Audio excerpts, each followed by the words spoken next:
বিদেশে বসবাসরত সকল বাংলাদেশির জন্য কিন্তু একটা দারুণ খবর আছে। দেশের গণতান্ত্রিক প্রক্রিয়ায় সরাসরি অংশ নেয়ার জন্য একটা সহজ পথ খুলে গেছে। চলুন এই ব্যাপারটা একটু বিস্তারিতভাবে জেনে নেওয়া যাক। দেখুন, এটাকে শুধু একটা সাধারণ ঘোষণা ভাবলে কিন্তু ভুল হবে। এটা আসলে বিদেশে থাকা লাখো বাংলাদেশির জন্য একটা মাইলফলকের মতো। এখন থেকে বিশ্বের যে কোনো প্রান্ত থেকে দেশের নির্বাচনে নিজের মতামত জানানোর সুযোগ তৈরি হয়েছে। হ্যাঁ, এই সুযোগটি হলো অনলাইনে ভোটার হওয়ার। কিন্তু একটা বড় প্রশ্ন হলো, কারা এই সুবিধাটি নিতে পারবেন? চলুন, যোগ্যতার শর্তগুলো কি কি সেটা একটু দেখে নিই। অনলাইন নিবন্ধনের জন্য ঠিক কারা যোগ্য? আচ্ছা, বিষয়টা কিন্তু খুবই গুরুত্বপূর্ণ, কারণ এখানে কিছু নির্দিষ্ট শর্ত দেওয়া আছে।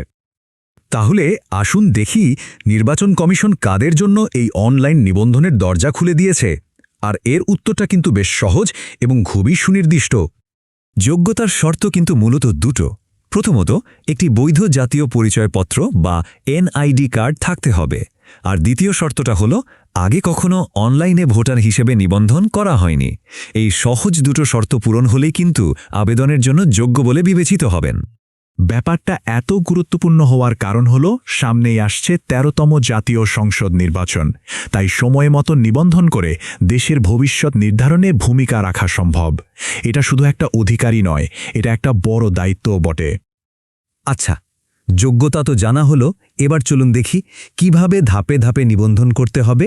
পুরো প্রক্রিয়াটা খুবই সহজভাবে সাজানো হয়েছে, যাতে যে কেউ এটা খুব সহজেই সম্পন্ন করতে পারেন। দেখুন, পুরো প্রক্রিয়াটা মাত্র ৩টি সহজ ধাপে ভাগ করা। প্রথমে নির্বাচন কমিশনের নির্দিষ্ট ওয়েবসাইটে যেতে হবে, সেখানে একটা অ্যাকাউন্ট খুলতে হবে এবং সবশেষে নির্দেশনা অনুযায়ী ফর্মটি পূরণ করে ফেলতে হবে। ব্যাস, হয়ে গেল। এই সেই লিঙ্ক যেটা ব্যবহার করতে হবে, services.nidw.gov.bd/nidpub/register-account। এই ঠিকানায় গেলেই নিবন্ধনের পাতাটি পাওয়া যাবে। মনে রাখবেন, সঠিক লিঙ্কে প্রবেশ করাটা কিন্তু অত্যন্ত জরুরি।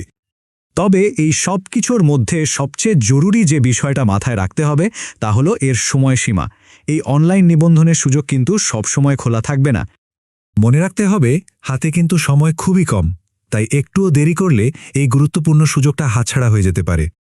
আবেদনের শেষ তারিখ হল ৩১শে অক্টোবর। এই তারিখের পর অনলাইনে নিবন্ধনের আর কোনো সুযোগই থাকবে না। তাই আর দেরি না করে আজই কাজটা সেরে ফেলা বুদ্ধিমানের কাজ হবে। তাহলে মূল কথাটা হলো, সময়মতো নিবন্ধন করে আসন্ন জাতীয় সংসদ নির্বাচনে নিজের ভোটটা নিশ্চিত করুন। দেশের প্রতি দায়িত্ব পালনের এই দারুণ সুযোগটি অবশ্যই কাজে লাগানো উচিত। শেষ করার আগে প্রশ্নটা সবার কাছেই থাকল, দেশের গণতান্ত্রিক প্রক্রিয়ায় অংশ নেওয়ার এই সুযোগ যখন হাতের মুঠোয়, তখন নিজের ভোটাধিকার সুরক্ষিত করা হচ্ছে তো? ভাবার সময় কিন্তু এখনই।